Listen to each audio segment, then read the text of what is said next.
넘어가서 세무사 한번 보겠습니다. 저는 회계사는 좀 힘들 것 같고요. 세무사 하고 싶어요. 세무사도 굉장히 좋은 자격증이고 수요가 굉장히 많거든요. 공급도 많고. 자, 그럼 우리 세무사 한번 얘기를 해보면 세무사 1차 시험의 응시 자격은 어떻게 될까요?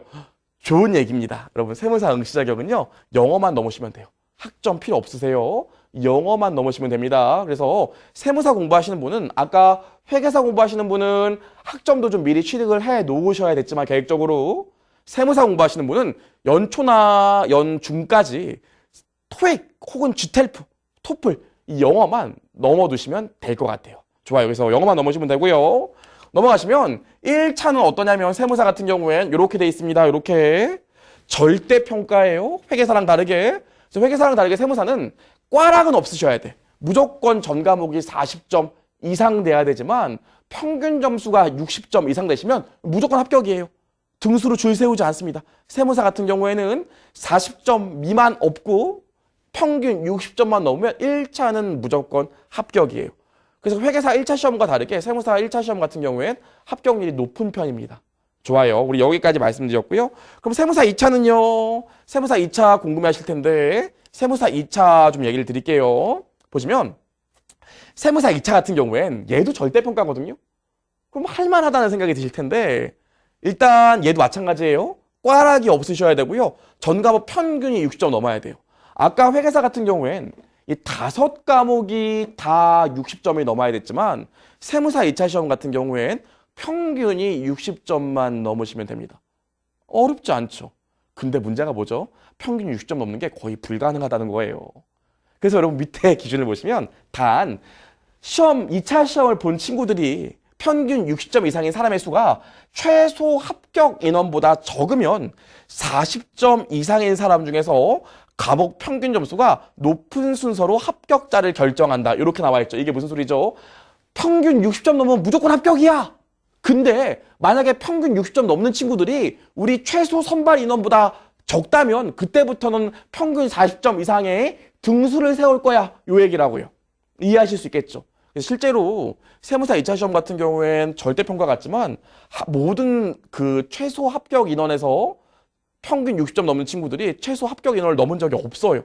항상 최소 합격 인원보다 미달하기 때문에 사실상 이 세무사 2차 시험 같은 경우엔 평균 40점 이상을 줄 세운다고 생각하시면 돼요.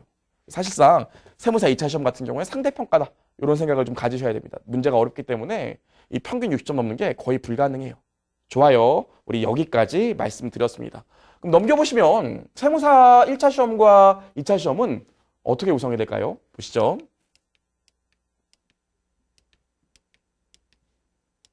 네, 이렇게 나눠지는데요. 세무사 1차 시험 같은 경우엔 재정학을 봅니다. 경제학과 재정학의 차이는 뭐죠? 재정학은 경제학의 한 일부인데 보통 경제학과 3학년에서 배운다고 하더라고요. 그래서 그 부분만 따로 배우는 게 재정학이고요. 세법학 개론 배우고요. 회계학 개론 배우고요. 상법, 민법, 행정소수법 중에서 한 과목을 여러분이 선택해서 시험 보시면 됩니다. 이 회계학 개론 안에는요. 아까 회계사처럼 재무회계와 원가회계가 들어가 있고요. 여러분 아셔야 될 게 세무사 1차 시험 같은 경우에는 4과목을 보고요. 각각 100점, 100점, 100점, 100점입니다. 이렇게 보시면 되고 2차 시험 같은 경우엔 회계학 1부에서 재무회계랑 원가를 같이 시험 보고요. 회계학 2부에서 세무회계를 보고요. 세법학 1부, 세법학 2부가 있는데 세무사는 뭐 한다고 그랬죠? 세법에 대한 서비스, 세무에 대한 서비스를 고객에게 제공하는 자격사라고 했잖아요. 아무래도 세법을 제일 잘 알아야 되기 때문에 이 1차 때 배웠던 세법학 개론이 계산 문제로 찢어지면 여기로 들어가고 말 문제로 찢어지면 이렇게 세법학 1부, 세법학 2부로 갑니다. 그래서 세무사 같은 경우에 2차 시험에서 4과목 중에서 3과목이 세법을 배웁니다. 그게 회계사와의 가장 큰 차이점이 아닌가 싶어요.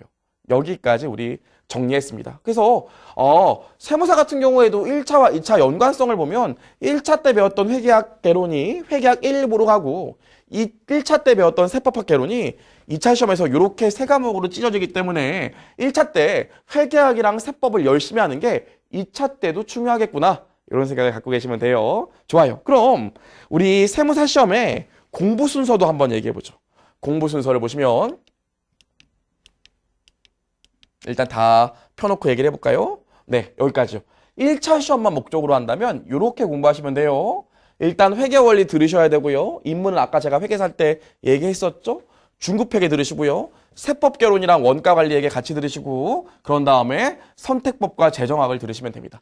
요 순서로 진행을 하시면 되는데 제가 높아심의 말씀을 드리는 건데 공부하실 때 저 요거 끝났으니까 요거 할 때는 요거 아예 안 보려고요. 세법개론 원가관리회계 할 때는요. 중급회계는 아예 놓고 하려고요. 그러시면 안 돼요. 이거 공부하는 동안에도 요건 틈틈이 복습을 해주셔야 됩니다. 좋아요. 이런 진행 과정을 우리 봤고요. 여기까지 하면 저희가 회계사 시험과 세무사 시험에 대한 전반적인 얘기를 다 한 것 같습니다. 해커스에서 그 노력을 합격이라는 결과로 바꾸어 드리겠습니다.